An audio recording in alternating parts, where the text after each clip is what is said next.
The views expressed on this episode, as with all episodes of Sounds Like a Cult, are solely host opinions and quoted allegations. The content here should not be taken as indisputable fact. This podcast is for entertainment purposes only. Whenever I see a doctor influencer who's like scarily good at social media, it's always a fucking chiropractor. I made a comment about this once because it was, think of like mid 2020 when that first wave of COVID, people were like, you know, what is this thing? Do we really need the vaccine? Once a week, there'd be this new doctor, you know, think Facebook headline, doctor comes out and says COVID is fake. It got to the point that in my head, I'd see it and I would know within 5 seconds, like, that's a chiropractor. God damn it. That's not a doctor. That's a chiropractor. And it was every time. This is Sounds Like a Cult, a show about the modern day cults we all follow. I'm your host, Amanda Montell, author of the books Cultish, The Language of Fanaticism, and the forthcoming The Age of Magical Overthinking. Every week on the show, you're going to hear about a different fanatical fringe group from the cultural zeitgeist, from Disney adults to Instagram therapists, to try and answer the big question. This group sounds like a cult, but is it really?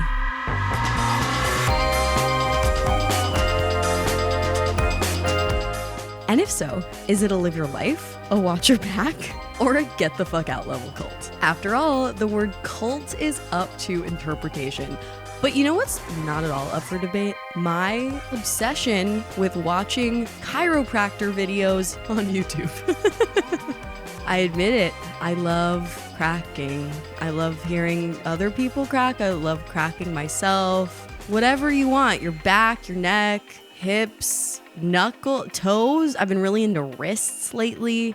I know some people find it really gross, but others are like foaming at the mouth for it. Like me, I don't know who to blame for this compulsion, this disgusting affinity. I guess I could blame my mom. She used to make me walk on her back when I was a little kid. So I grew up in a house where that was normal.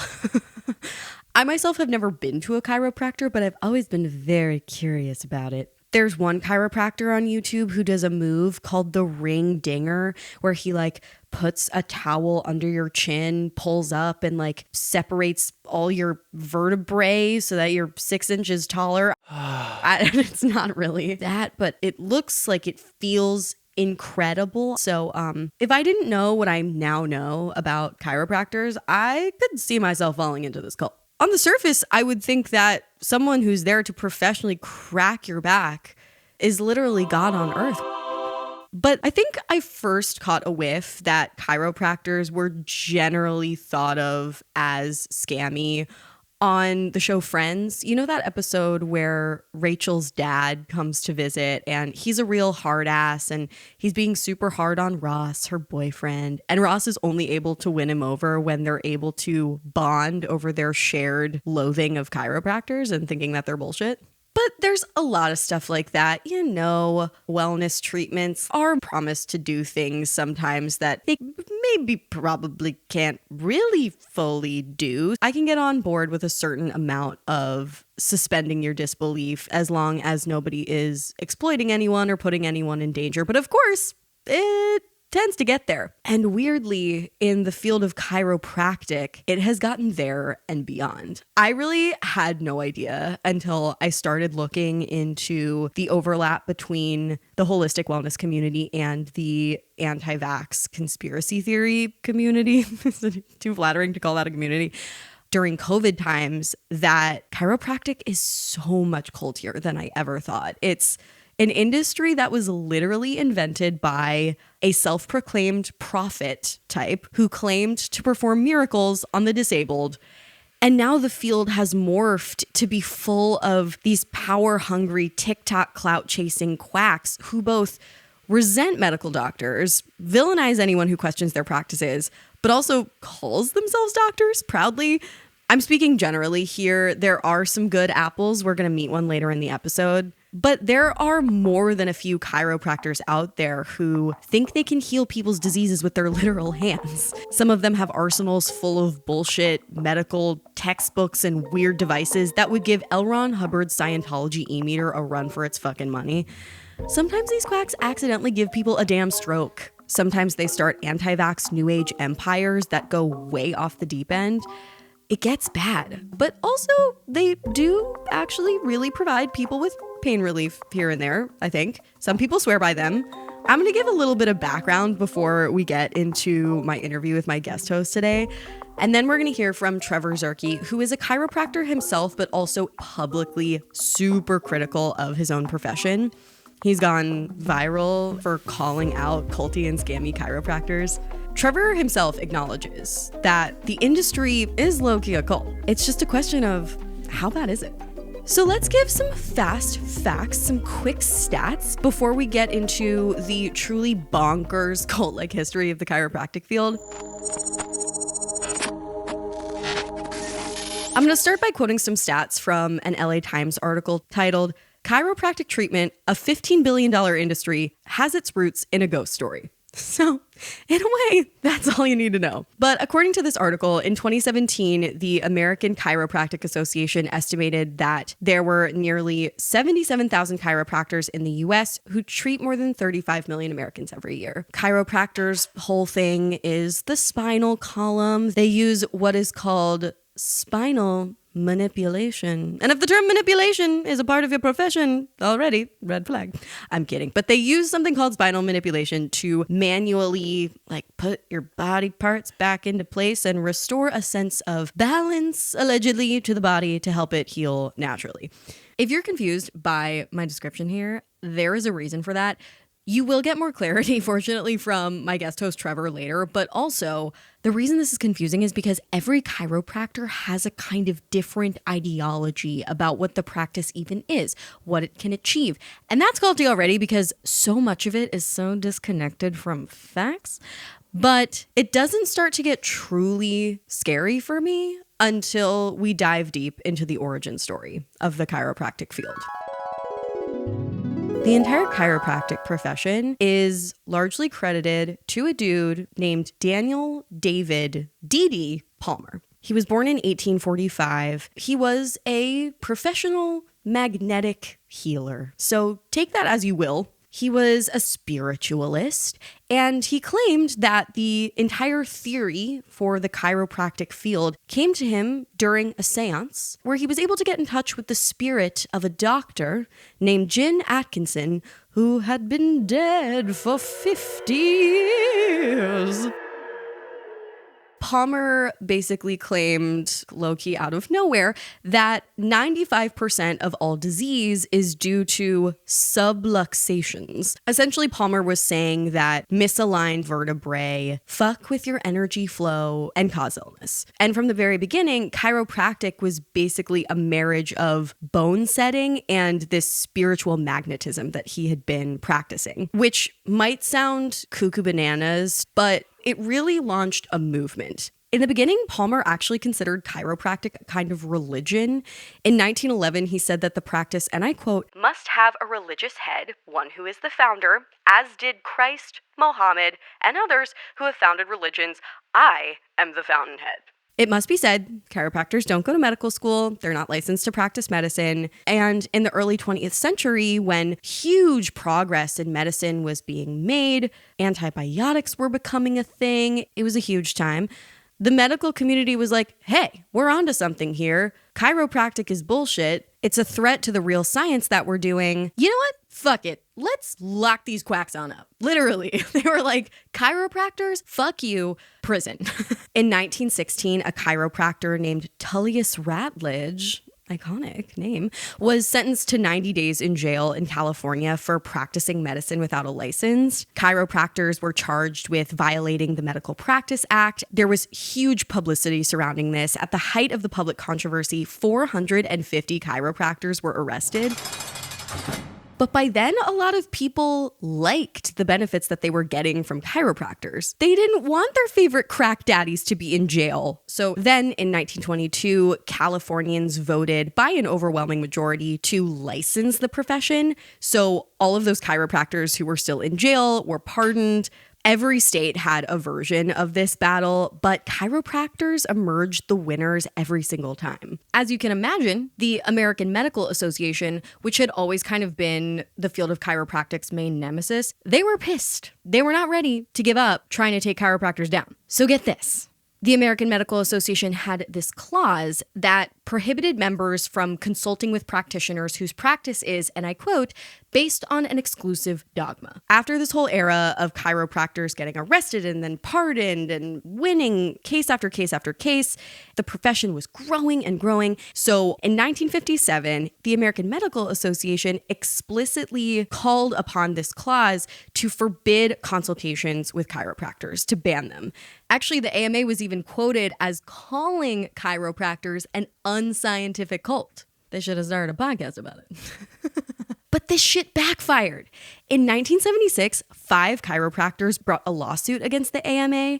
And 11 years later, after a long and costly litigation, the U.S. District Court in Illinois found the AMA and many of its associates guilty of conspiracy against chiropractors and in violation of federal antitrust laws. That meant that the AMA was forced to cease and desist. To this day, chiropractors, I think some of them have a bit of a chip on their shoulder, super protective of their reputations, super litigious, to the point that the medical establishment and even journalists are sometimes like, you know what, bro, never mind. These chiropractors are not worth the trouble. Just let them have their little alleged cult. And all the while, chiropractic patients freaking love it. According to an article in the Journal of the American Medical Association titled Chiropractic Origins, Controversies, and Contributions, Studies that Compare Patient Satisfaction with Chiropractic with that of conventional medicine in treating low back pain, demonstrate a marked preference for chiropractic. But here's the thing. Chiropractors are not out here just saying, I can crack your bones and make your lower spine feel better. They're out here making all kinds of culty claims, and in some cases, building massive culty empires based on a field that was founded by a cult leader who thought he could talk to ghosts. Allegedly, allegedly, allegedly, allegedly, allegedly. It's bananas. So we're going to need to hear more about what is going on with the cult of chiropractic from someone who knows from the inside the cracky, the quacky, and the just plain wacky. Please welcome my special guest host today, chiropractor extraordinaire and chiropractic critic, Trevor Zierke.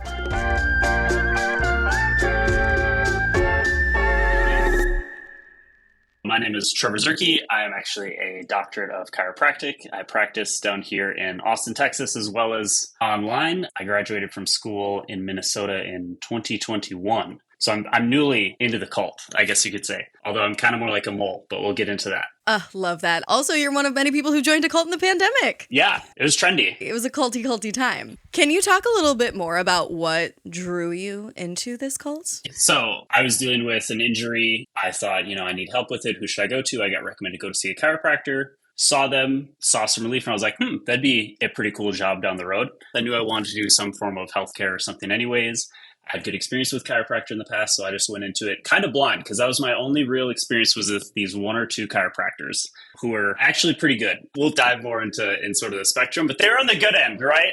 So I kind of went in blind. You're looking at me like I'm gonna chew your face off, but I'm not. The thing is, I want to believe. I want to believe so badly. Yeah. So I'm not gonna force you to convince me, but I'm just saying I'm not going in like the dad in that one episode of Friends being like chiropractors the quacks.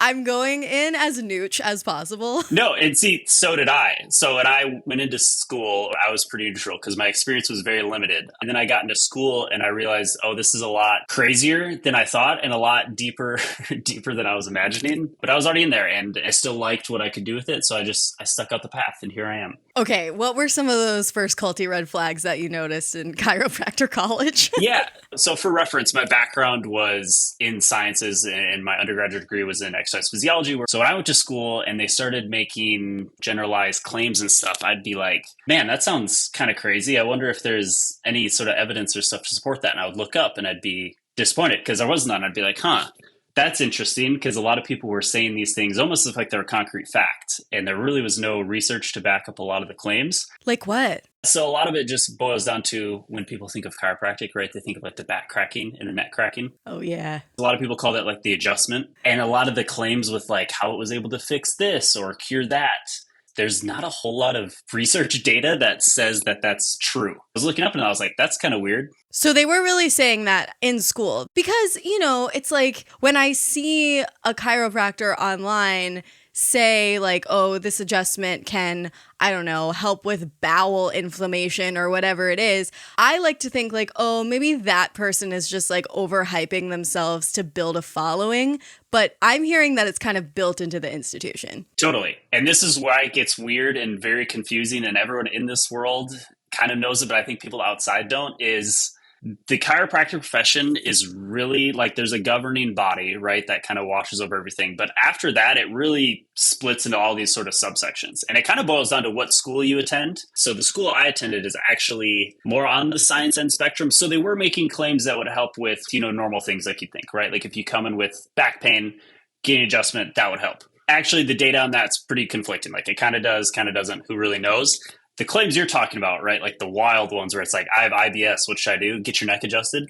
My school personally was not pushing a whole lot of that stuff. However, there are several, and unfortunately some of the biggest schools that talk about just that, if not crazier stuff. So depending on what kind of school you go to, totally. And that's where it's always like when I see the chiropractors, I feel like I know exactly what you're talking about when you say stuff like that, like TikTok and stuff or YouTube, and they're making these claims. I can just tell that they were kind of raised in a different path than I was. And I always have been like, well, do they actually believe that? Or is that just what they were told at school? So now they do believe it. Whoa. I mean, I know you're talking about chiropractors and health and wellness, but the way that you're describing the way that the belief systems branch off, it sounds like you're talking about a religion. 100%, which if we get into the history of it, you'll see that's like kind of the point. Speaking of the history, I would love to hear about the background of the chiropractic field from your perspective and in your own words. D.D. Palmer, I think it was Daniel David Palmer. He lived in Iowa, in Davenport, Iowa, which is important because that's where like the first chiropractic school popped up.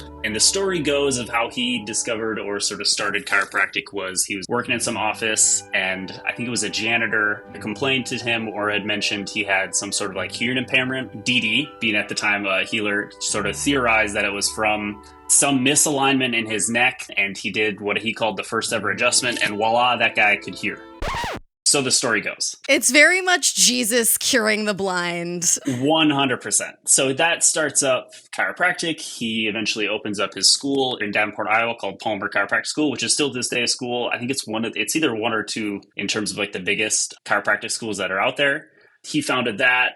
It goes through a big snake journey of like his son gets involved and they try to like take over and do all sorts of stuff. But the big thing was it got a lot of pushback from obviously like the medical community. We're like, hey, this guy is not, he's saying he's practicing medicine. It is not medicine. So he actually at one point tried getting it viewed as a religion instead of healthcare so that it could have a little bit more leniency. Oh my God. Right. It explains a lot when you hear stuff like this. Seriously. And the way he sort of taught at school, and it was sort of founded on like his stories and his beliefs. There's a lot of parallels to Christianity. Like it's kind of crazy. Like every time I don't think about it too much because I try not to. But then when I'm reminded of it, I'm like, it's crazy. Like he actually, D.D. Palmer wrote his little book on his theories and beliefs of chiropractic. It's called like a little green book or something like that. Mm-hmm. And all the students for sure at Palmer and at other schools have to learn it. It's almost like the little mini Bible. You learn it and you study it. And it's all his words from 100 plus years ago. Oh my God. Right? Like they don't really get updated. And it gets ingrained in you early as a chiropractic student. You're like, oh, well, this must be true. This is what we're talking about. And I would say that's where the profession is kind of split or divided right now. And I always like to explain it. It's like it's on a spectrum, right? Yeah. One end of the spectrum is like normal current healthcare, right? We use the scientific method. We look at research. We apply like the current best practices and dictate it like that. That's unfortunately a minority. That's where I like to think that I side on that side.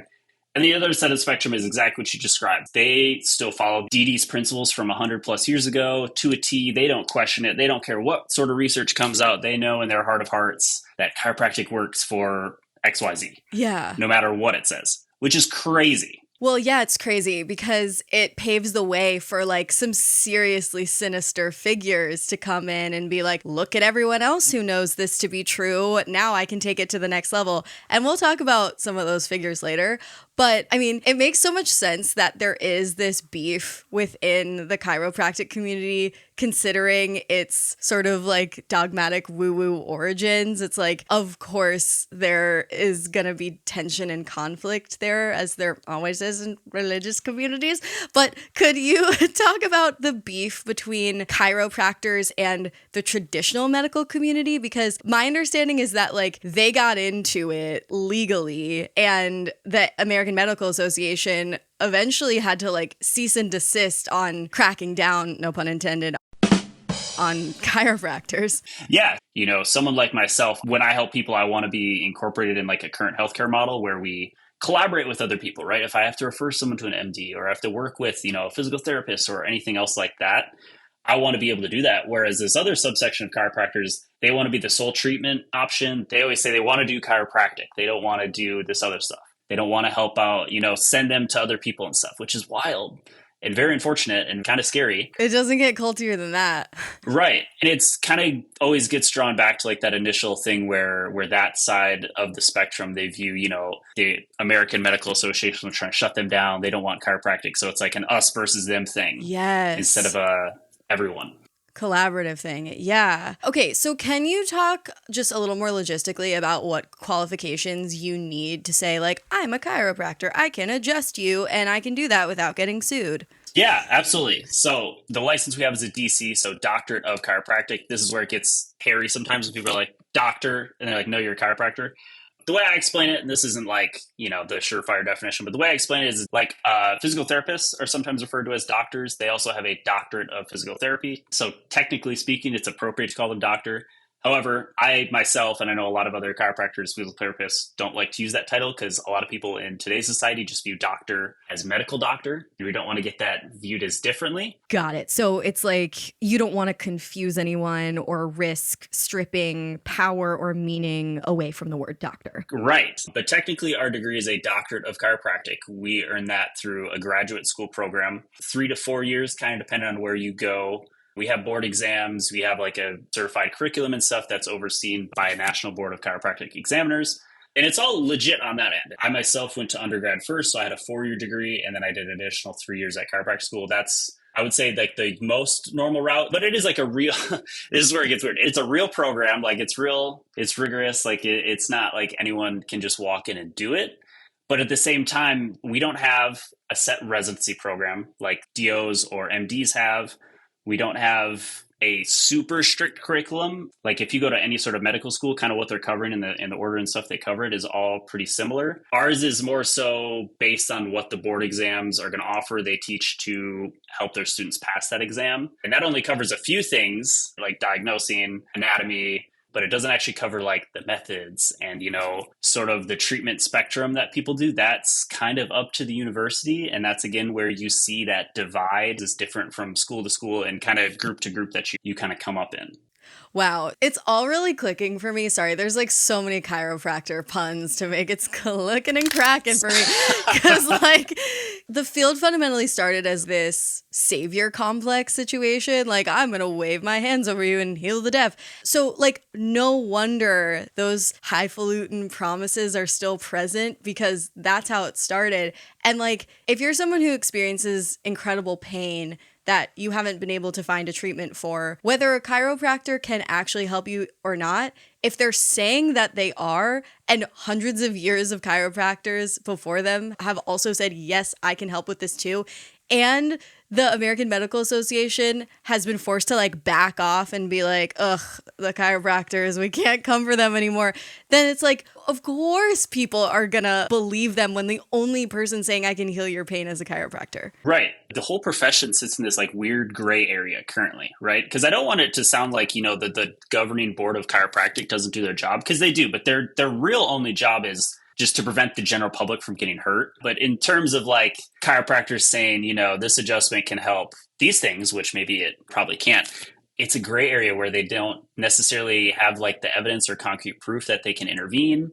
It creates this weird muddied water sort of thing where, like you said, it just kind of depends on a lot of people's beliefs. Yeah. And a lot of these chiropractors, they're very persuasive. They have good sales pitches and stuff like that, and can sort of amp the belief up even more so. And that's how it's gotten to be this big thing. And not to mention my good friend Aaron, his name's Aaron Kubal. He makes a lot of content kind of similar to I do, where it's, the real side of chiropractic. He always has the joke that TikTok has set the progression of chiropractic back 100 years, because now it's just the beliefs, but then they also have the very clickbaity ASMR of like, wow, that crack sounds really cool. Oh my God, I am so susceptible to that. I fall for that in 2 seconds. Thank God I don't have TikTok. But let's talk about this. Like, how has the chiropractic profession gotten cultier over the years thanks to social media? Chiropractic has this great thing where it looks really cool. It's very flashy. We love a snap, crackle, pop. It's crazy. No. And then it's amped up to 100 where people have like their professional podcasting mics right there. Like, it's gotten so flashy. You take someone who they don't even know what they're watching, because everyone at some point in time has cracked their back and be like, oh, that felt pretty good. Right. And then you just see a video of someone doing it really well and it makes a very loud pop. You're like, wow, I bet that felt really good. Whether you know nothing about it whatsoever, you're already like enticed. Well, yeah, 100%. Also, because I think there's so many things going on. First of all, we love instant gratification, and that is what the sound provides. I objectively, if I like put on noise canceling headphones, feel equally good when I stretch and when I crack my back. But I am so much more satisfied when I hear the crack. Dude, totally. It's like you said, it's like human nature too. We want the instant gratification, right? You can go get your back cracked and it takes like 5 minutes, right? Yeah. Arguably, if you did that versus if you went and did like, a nice yoga class, like a relaxing meditative yoga class for 40 minutes, you'd probably feel better, but that was 40 minutes. And like, you just cracked your back in like 20 seconds. That's the draw to it, right? Totally. I'm also just thinking like, we are so sort of simple and predictable as humans. We always think that something noisy is more impressive. It makes us want to do it again and again.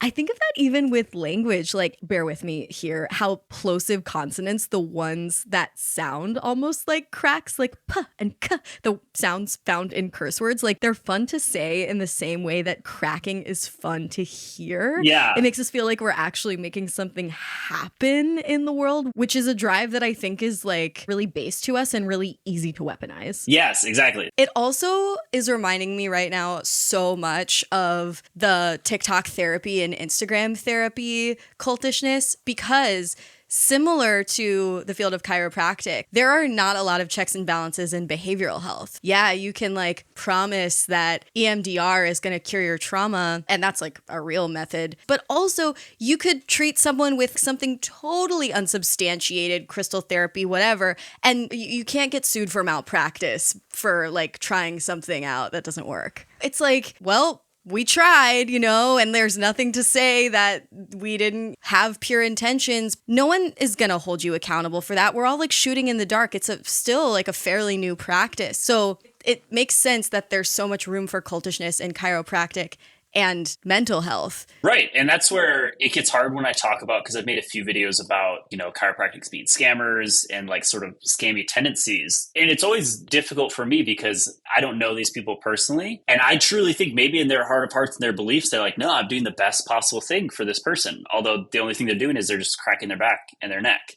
And they think that's going to help them. But if it didn't work, they just say exactly like you did. They're like, well, I tried my best. I think if we stick to it, we'll keep going. But then all of a sudden it's been 2 years of you seeing a chiropractor 2 times a week, every single week, and you're no better. And you've wasted all this money and all this time. But you have on the opposite end, you have some people who got help, who they're now believers of chiropractic, and they're the ones shipping. They're like, no, we'll just keep going. Like it'll work and stuff. It's a super slippery slope. Oh my God, it reminds me so much of the last season of the Nexium documentary on HBO, The Vow, where there were a couple people coming forward who had Tourette's, who were talking about how some of the Nexium courses like really cured them or helped them in meaningful ways. And you can't tell them that their truth isn't their truth. You can't tell someone like, no, you're not better. And those few people who are like preaching miracles, their voices travel far, especially on TikTok. I'm glad you said that, because that's like an important thing, because this is where people get mad at me in my comments all the time. Like, well, I went to a chiropractor and I feel better. And it's like, totally, I'm not dismaying that, like not at all.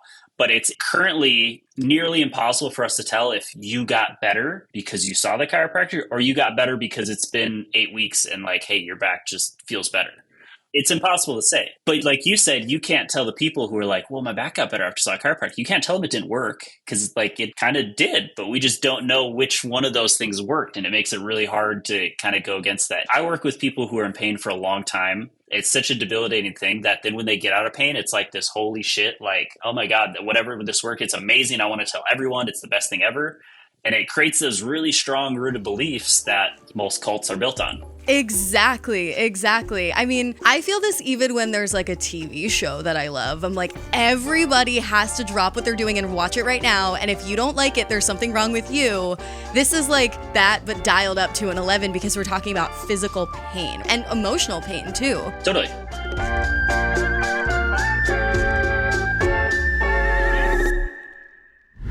If you are enjoying this episode on the Cult of Chiropractors, I really think you might enjoy my new book, The Age of Magical Overthinking: Notes on Modern Irrationality, which is coming out from Simon & Schuster, wherever books are sold, on April 9th. This book is about irrationality in the information age, covering subjects from celebrity worship to nostalgia to why we enter a flight or fight response in reaction to social media conflicts or tense emails with our boss. It's really about this time in history when our innate proclivities toward magical thinking are clashing with the digital era, and aims to explain why so little human behavior seems to make sense these days, and why it sometimes just feels so hard to exist as a human in the world right now. If you're enjoying this episode, I especially think you might like chapter 2 of the book. It's called I Swear I Manifested This, and explores the cognitive bias underlying ideas of New Agey manifestation and how they're actually a sort of conspiracy theory of their own, all the while revealing the juicy story of a cult-followed Instagram manifestation guru. The book is pretty short, it's digestible. Even if you don't normally gravitate toward nonfiction, I hope you give it a try. And if you prefer to listen to your books, I actually just finished recording my own audiobook, which was a dream come true. Listening to this book doesn't feel that dissimilar to listening to a podcast. But if you like a good hardback, I currently just launched a pre-order campaign with my local indie bookstore, Skylight Books. If you pre-order your hard copy of The Age of Magical Overthinking now from the link in our show notes, your copy will arrive signed and personalized. You can even request that I write something very strange or inappropriate or culty in your inscription, whatever you want. Anyway, I'm so proud of this book. I really hope you like it. It's available for pre-order now. Link in our show notes. It's called The Age of Magical Overthinking: Notes on Modern Irrationality. And for behind the scenes on my publishing process, including the book cover design process, the titling process, updates on my forthcoming podcast, Magical Overthinkers, and to find out what Sounds Like a Cult episode is dropping a day early, feel free to check out my newsletter at amandamontel.substack.com. Would you believe me if I told you there was a podcast that was haunted? It's called Two Girls, One Ghost.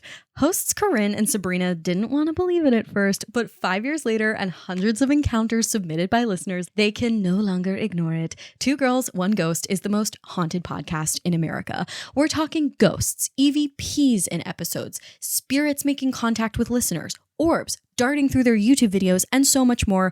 Paranormal enthusiasts Sabrina and Corinne explore the deepest, darkest, spookiest places in the world, delivering doses of research, history, and spine-tingling tales. If possessed kids crawling backwards up walls, campers entrenched in fairy orgies, and creatures chasing drivers down back roads is your thing, tune into Two Girls, One Ghost wherever you listen to podcasts. New episodes are released every Thursday and Sunday, and now you can join Sabrina and Corinne every Tuesday on Patreon and share your own haunting tale live on their Campfire Stories. Be warned, this paranormal comedy podcast might introduce a haunting or two. Listen at your own risk.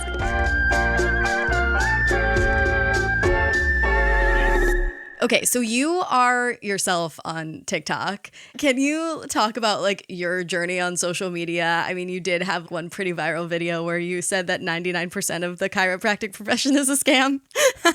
I started making videos because I opened up my own practice right out of school because obviously, as we were talking, the way I sort of practice and help people looks a lot different than most chiropractors. But because I opened it up, I had really no way. I had no money. I was fresh out of school. I was like, how do I market? Well, I was like, well, TikTok's free. I think I can make videos. So I started making videos, and I would always get comments. People be like, well, you're a chiropractor. You know what you're talking about. And I would say, no, do you like listen to me? Like, I'm saying like, hey, I don't really trust my profession that much. But then I just started doubling down with it. I was like, hey, well, I'll make a few videos like poking fun at what chiropractors do because I think it's hilarious, and who has better insight than someone on the inside. Totally. That's why you're the mole. Yes, exactly. So those started to really resonate. So I was like, well, they're kind of fun because I think it's fun too. Because I see, again, I live with this shit all the time. Like I see these crazy claims and I'm just like, that's total BS. Why is no one calling them out on it? So I was like, well, this gives me an opportunity to actually call that out, educate the general public so that you can hopefully not fall for that and go from there. And now it turns into every day on TikTok, I'm tagged in like, 2 or 3 crazy chiropractor videos. And people are like, what are your thoughts on this? What are your thoughts on this? Which is fun. I really do enjoy it because I think it's important. Someone did a study on this when they were looking at like the top sort of trending things on social media. And I think it was specifically TikTok. Chiropractic was like the number 3 most viewed topic on TikTok. It's made for social media. It's like press down on someone's back, hear an explosive snap, crackle, pop. What more could you want while scrolling and bed rotting?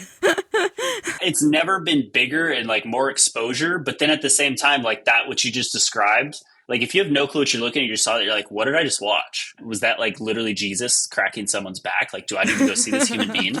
I try to make videos to like educate people, be like, hey, this is what it is. This is what it doesn't do. This is what we maybe think it does, go accordingly. There's something about the actual physiological thing that happens when you watch a cult documentary that's so similar to the physiological thing that happens when you watch back cracking videos, or even like to some degree pimple popping videos or earwax removal. That's my shit.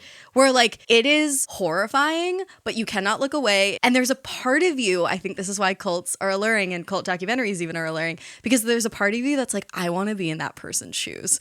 I want to get the shit cracked out of me. Totally. And I think with chiropractors, what's funny is it's like such a low barrier. Like you don't have to like sell your soul to it. Like you just have to go in and get your back cracked. And then you go and you're like, oh, that felt kind of good. Like maybe I'll start going like once a month. Maybe I'll start going once. And it's like just, and then before you know it, you're going all the time. Yeah. Oh my gosh. Okay. I want to ask 2 sort of complimentary questions. One is, what are some of the most ridiculous culty claims that you've seen chiropractors make online? Okay. There's a whole lot. And I'll try to cover like the ones that I think are the most outrageous and the most common. The first being that chiropractic adjustments can help with anything that isn't what we call musculoskeletal. So meaning when people say like, it helps with ADHD, it helps with like the common one, which unfortunately is like people tell parents that adjustments or chiropractic can help with their kids' autism and stuff like that. Like wild claims like that are like way more prevalent than I would like to admit. Like it's not even just like 1 or 2 bad apples. It's like there's a good amount of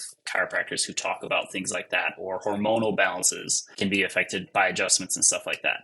Those are like always my biggest ones. And to the point, like, which is very bad and very sad, is I saw one fairly large practice nationwide that actually on their website claims, they're pretty sneaky with it, but they don't actually claim it's a cancer treatment, but they put it as an alternative option for chemotherapy. And then they were talking about why. Oh my God. Crazy. I would love to make a video on them, but they're very big and have a lot of money, and I'm afraid of getting sued. But some of these claims are insane. And again, it's like to the cult behavior is the people in those organizations or in that part of chiropractic don't really think twice about it because they're just like, yeah, no, I believe it could work. Like look at all the reasonings that they have from the past that to believe it's true. For sure. And we're not inclined to believe that the miracles we've sunk hours, weeks, years, hundreds of thousands of dollars in are not true. Absolutely. So then my next question is like, I guess the worry is, and you mentioned that the sort of larger governing body in the chiropractic community is trying to prevent actual harm. Preparing for this episode, I like read a bunch of stories of people like having strokes or like being recommended a medicine by a chiropractor that didn't work for them, maybe killed them. And that carelessness, capriciousness in common with the sort of like woo-woo savior stuff has, from what I've seen, especially in the pandemic years,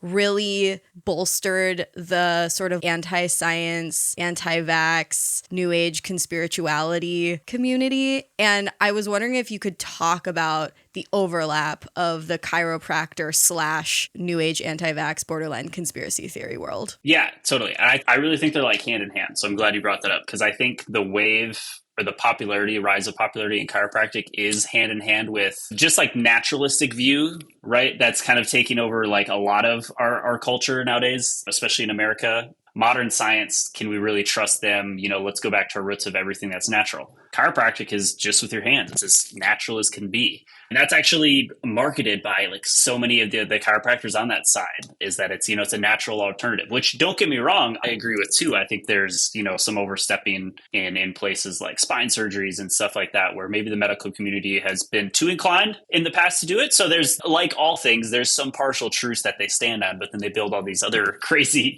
messages off the top of it. But it's gotten to be this point where I think people are believing chiropractic to do a lot more strictly because they want it to be true, right? They want it to be true that we can do the natural alternative and we don't have to go traditional medicine and big pharma, right? I'm telling you, like 2020, 2021 was like the perfect storm for chiropractic because TikTok got big and then you also had the COVID on top of it. And it was just like a ton of momentum for that audience of people. Totally. Yeah. I talked about one chiropractor in my book, Cultish, this guy, Joe Dispenza. I know you've heard of him.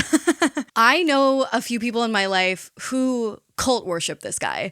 He's a marketing genius who has really built himself up as a wellness spiritual guru. Yeah. Actually, now that I'm talking about him, I want to kind of make an example out of this guy. So for those who haven't heard of Joe Dispenza, he's this sort of generic looking middle-aged white dude who has millions of social media followers who sincerely trust him as their new age sage. They claim he's helped them manifest everything from their dream job to their spouse to their cancer remission.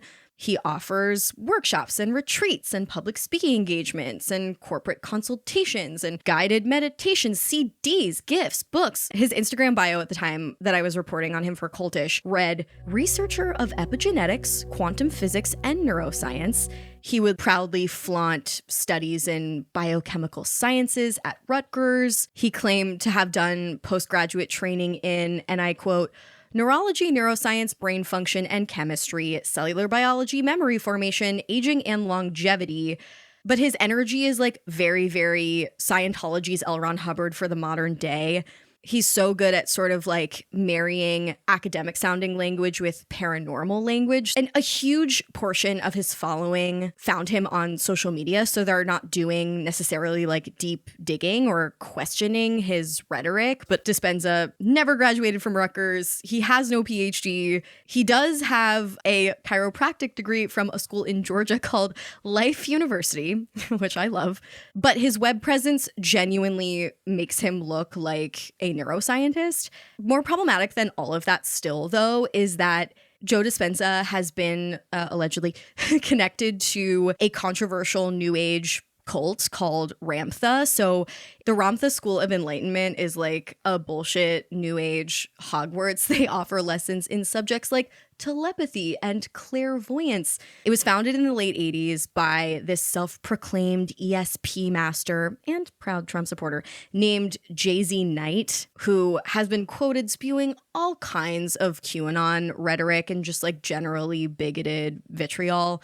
So Joe Dispenza is linked to this group, and yet he is this cult-followed, of course, chiropractor. And I'm wondering, he's been able to build an empire, which is damaging for sure because it can affect politics and people's real health and bodies and minds. But I'm wondering what you think is the absolute worst that has ever happened from the chiropractic field so far, and how bad could it theoretically get? That's a good question. I think the worst case scenario is the unregulated part just gets to be so popular. It's more popular than most people think. I fear that it gets to be the point that it's, someone's sick. They're like, oh, should I go to see a doctor? Instead of going to the hospital, they go see this chiropractor because there's gotten to be this big following with that. That's my biggest fear in terms of, where it could go. Whenever I see a doctor influencer on Instagram who's scarily good at social media, too good at social media, doing all the TikTok trends, dancing with the stethoscope, it's always a fucking chiropractor. I made a comment about this once because it was, think of of like mid 2020 when that first wave of COVID, people were like, what is this thing? Do we really need the vaccine? And there'd always be like once a week, there'd be this new doctor, think Facebook headline, doctor comes out and says COVID, is fake. It got to the point that in my head, I'd see it and I would know within 5 seconds, like that's a chiropractor. God damn it. That's not a doctor. That's a chiropractor. And it was every time. I don't know why that is. It's a weird phenomenon that me and my friends and colleagues sort of talk about. It's just D.D. Palmer of 2024. Dude, totally. And it draws I think you mentioned before where it's like this like God complex savior thing that D.D. Palmer obviously had. Like it still draws some of those people like sometimes because there's like a gratification or a feeling of like, let's say even myself, like I help someone get out of pain. You're like, oh, wow, that's awesome. Like I feel good about myself. And you kind of get like this little high. Some of these people just like love that and they want more of that. And it gets to their head to the point that they're like, I'm healing people with my hands. Oh my God. Yeah. And it draws that personality of people who are susceptible to that sort of high. And they want to believe that more than anything else. And then when you challenge their beliefs, like you said, it just makes them even stronger because they're fighting against it so aggressively. And they almost double down. Oh my God. It is a perfect storm. It's like the origins of chiropractic combined with just like American capitalism, combined with maybe a personality disorder, combined with the totally legitimate high that you get from helping someone, combined with COVID and TikTok, boom. Of course, chiropractic is a cult. It makes total sense. Yeah.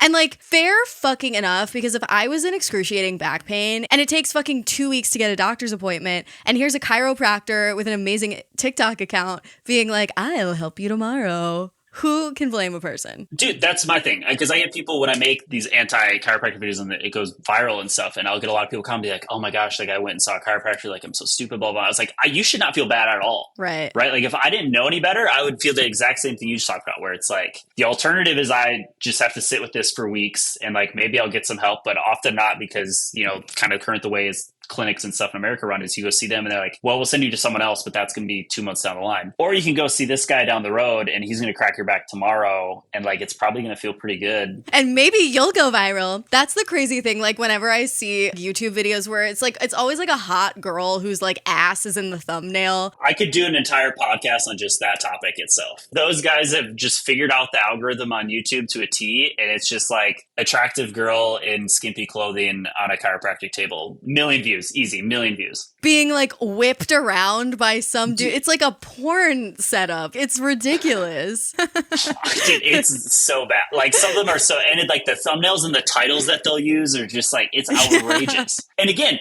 this is where it's like so funny is like that's gotten so popular. But at the same time, like these same people are like, we want to be taken seriously as doctors and healthcare providers. It's like, do you like... You cannot have both. Like my family's general practitioner is not uploading like big booty thumbnails to YouTube. Could you imagine like your general like medical doctor being like OnlyFans model gets her neck adjusted and he posts that to his YouTube? Like what the fuck? No. Like... Oh man. Yeah, they really want their cake and eat it too. That is cult leader behavior. Okay, so then my last question is just how can people who are interested in seeing a chiropractor do so without accidentally joining a cult? Good question. And easier said than done. I know we all want instant gratification like we talked about, but just do a little bit more research on them. And that's why I really try to make like my videos, like I'm trying to come out with like a lot more series in terms of like red flags to look out for, a chiropractor. When you pull up their Yelp page or their Google page, like what should you be looking for? Just if you can go in and see someone and not get any treatment the first time and just sort of listen to the way they talk, you're just going to want to be looking out for the signs that we just talked about of like the godlike savior of where like, oh yeah, no matter what you say, being like, yeah, we can totally help with that. Just if it sounds too good to be true, it probably is. And just being really, really skeptical. Like I can't say that anymore. Just be super skeptical of the person you're seeing.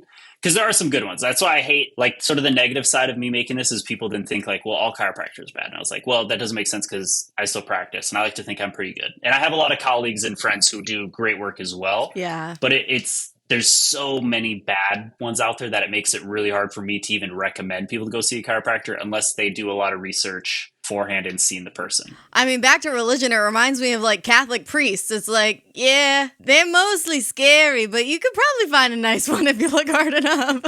Yeah, like, this one's probably good, but the other 10, they might touch you. And it's like, okay, I don't like my odds with that. And that's what I say to somebody. I was like, I don't really like your odds for the most part. But we need people like you in the field to balance out the super, super culty ones. That's what I hope. That's the goal. Yeah, cool.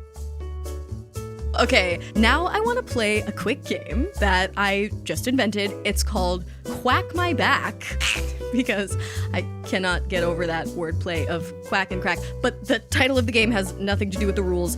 I just couldn't help myself. This is how you play. I am going to name 3 celebrities, and you're going to have to guess which one, allegedly, according to a blog post from a website called Riddle Wellness, so take it with a grain of salt, which of these 3 celebrities allegedly credits everything to their chiropractor? Oh, wow. We're gonna do 3 rounds. Okay, the first round is athletes. Which one credits everything to their chiropractor? Simone Biles, Serena Williams, or Tiger Woods? I'm going to say Tiger Woods because I know he's had lots of back injuries. So I would assume he's probably seen a chiropractor at some point. You are absolutely correct. Well done. Researching this game was interesting because I came across so many fascinating articles about like lawsuits or chiropractic adjustments gone wrong. And I was looking up the relationship between chiropractors and sports teams. And most sports teams have like an official chiropractor, although there are like certain athletes who refuse to work with anyone but a certain chiropractor for probably all the reasons we've discussed.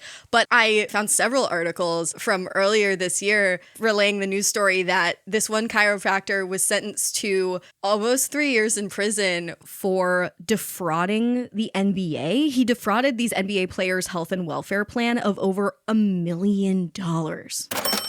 Holy. I've heard of a few stories of like the defrauding thing. Usually it involves like insurance companies, but to do it to an NBA team is bold. Really bold. That's incredible. Yeah, he made all these like fraudulent invoices. I'm telling you, it's the ego. Like you think you can just get away with anything. Totally. Okay, next round. Which of these celebrities allegedly owes everything to their chiropractor? Leading Ladies edition. Is it Pamela Anderson, Liza Minnelli, or Jane Fonda? Oh, it's got to be Liza, yeah? You're right. Okay, while I was researching this round, I saw that the family of this former Playboy model settled out of court with a chiropractic practice because their daughter, the Playboy model, had gone for treatment and died of a stroke after an adjustment, and her family sued for wrongful death. What is with the strokes? I've been seeing a lot of shit about strokes after chiropractic. Totally. So it's a thing. This is like the most hot topic among chiropractors themselves because it's a known thing. It's happened. And just to give you like a quick 20-second synopsis of how it happens, it's when they do the neck adjustment, you have obviously arteries that go from your heart up to your brain.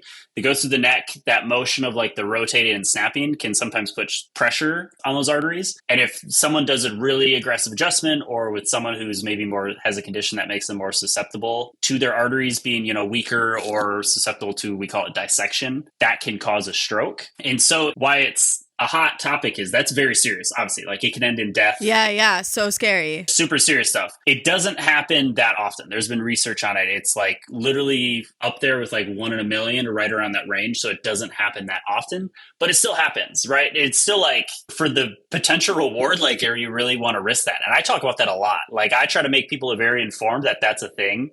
Right. And to the point that I don't actually adjust people's necks very often, like unless they really, really want it and they have a history of it, they'll be like, yeah, no, it's totally fine when I do it. I mean, I've kind of screened them, then I will. But otherwise, I don't for that reason, because I just don't think that risk outweighs the reward. Oh my God. I've even like let massage therapists like crack the fuck out of my neck. I gotta stop doing that. I don't want a stroke. Like, I don't want to scare people when I say that. I just want to make you like, that's a thing that can happen, right? And if you've had, experiences in the past where it's like, oh, it's been totally fine, cool. But it's more so a lot of people go in and see a chiropractor and they don't do like a thorough, because they're trying to see as many people as possible, right? Yeah. Like you said, capitalism plays a role in this. They're trying to see as many people as possible.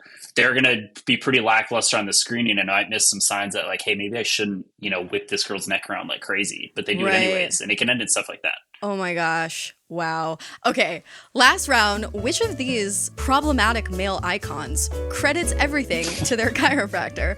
Is it Arnold Schwarzenegger, Joe Rogan, or Elon Musk? Oh, this one's tough. See, I have a little background because I know Joe Rogan actually hates chiropractors. I don't know if he hates them, but he's made it on his podcast where he talks about he doesn't like that, because that was always funny because chiropractors hate that video, even though I think it's very funny. So it's between Musk and Schwarzenegger. Boy, that's tough. I'm going to say Arnold because I can't see Elon admitting someone else helped him a ton. You are absolutely right. You won the whole game. Well done. Yeah, give yourself a round of applause. But this is what's so nuts about researching this is I was looking up Elon Musk because I was like, oh, Arnold Schwarzenegger, who are people in that similar category of celebrity, problematic male icons? Let's see if Elon Musk has a relationship to chiropractors. And he does. Get this. According to an Atlantic piece called Elon Musk's Anti-Semitic Apartheid-Loving Grandfather, Musk's grandfather was a Canadian chiropractor, this guy named Joshua Haldeman, and his biographer, Walter Isaacson, wrote a whole book about the guy, described him as the source of Musk's obsession and affection for danger. He called this guy a daredevil adventurer. He held quirky conservative populist views, and he was also a radical conspiracy theorist, a racist, an anti-Semite, and an anti-Democrat. I mean, a lot of those just touch base with a lot of the chiropractors we've been talking about, right? So that checks a lot of boxes. Yeah, well, Elon Musk, spawn of chiropractor cult leader, not the most surprising thing in the world. No, it wasn't number one on my list, but it might have been 54th. Okay, so now I'm going to ask you the ultimate question that we always ask at the end of every episode of Sounds Like a Cult. The cult of chiropractors. Do you think they're a live your life, a watch your back, or a get the fuck out level cult? I think it's a watch your back.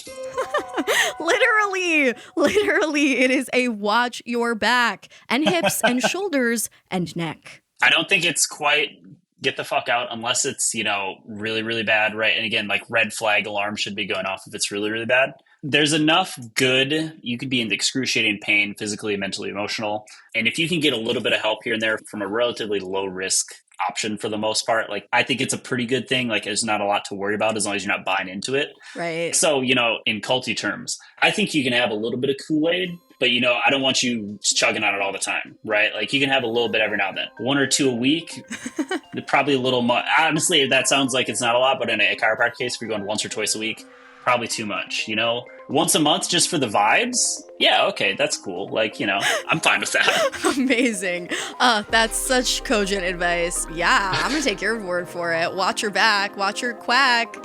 Well, that's our show. Thanks so much for listening. Stick around for a new cult next week, but in the meantime, stay culty, but not too culty.